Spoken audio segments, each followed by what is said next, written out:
बहुत समय पहले की बात है। एक छोटे से गांव में, जिसका नाम नंदनपुर था, वहां एक खूबसूरत जंगल था। जंगल में हर प्रकार के पेड़ पौधे और रंग बिरंगे फूल थे। लेकिन इस जंगल की एक खास बात थी। वहां एक जादुई गहनों का खजाना छुपा हुआ था। गांव के लोग इस खजाने के बारे में बहुत कुछ नहीं जानते थे, लेकिन उनमें से एक बुजुर्ग महिला, दादी मीरा, को इसके बारे में कुछ जानकारी थी। दादी मीरा ने गांव के बच्चों को बताया कि जंगल में एक अद्भुत गहना छुपा है जो एक विशेष चमत्कार कर सकता है। वह गहना केवल सच्चे दिल वाले और साहसी लोगों को ही मिलता है। गांव के बच्चे दादी मीरा की बातें सुनकर बहुत उत्सुक हो गए। उनकी सबसे चंचल और साहसी लड़की, तारा, ने ठान लिया कि वह इस गहने को ढूंढेगी।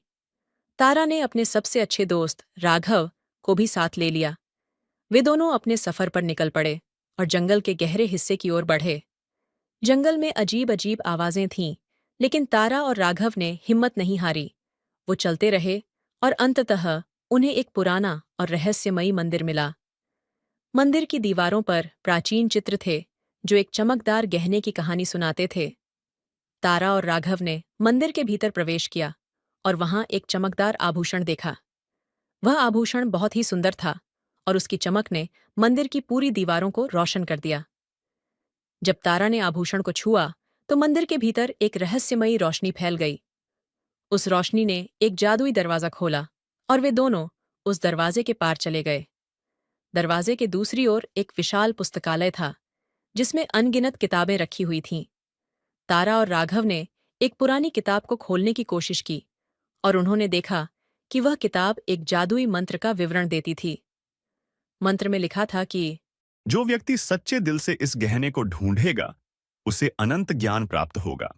तारा और राघव ने समझा कि यह गहना केवल एक परीक्षा है और वे इस ज्ञान को पाने के लिए तैयार थे।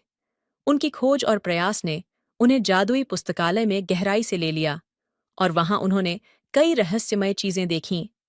तारा ने महसूस किया कि ज्ञान और साहस ही सबसे बड़ा खजाना है। वो और राघव पुस्तकालय से लौटे और उन्होंने अपने गांव में ज्ञान का प्रसार करना शुरू किया। गांव के लोग उनकी कहानी सुनकर प्रभावित हुए और उन्होंने तारा और राघव की बहादुरी को सराहा।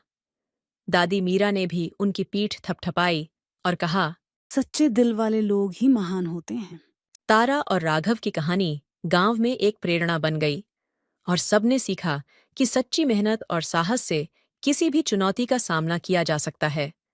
और इस तरह नंदनपुर गांव में जादुई गहनों का रहस्य एक सीख और प्रेरणा का स्रोत बन गया।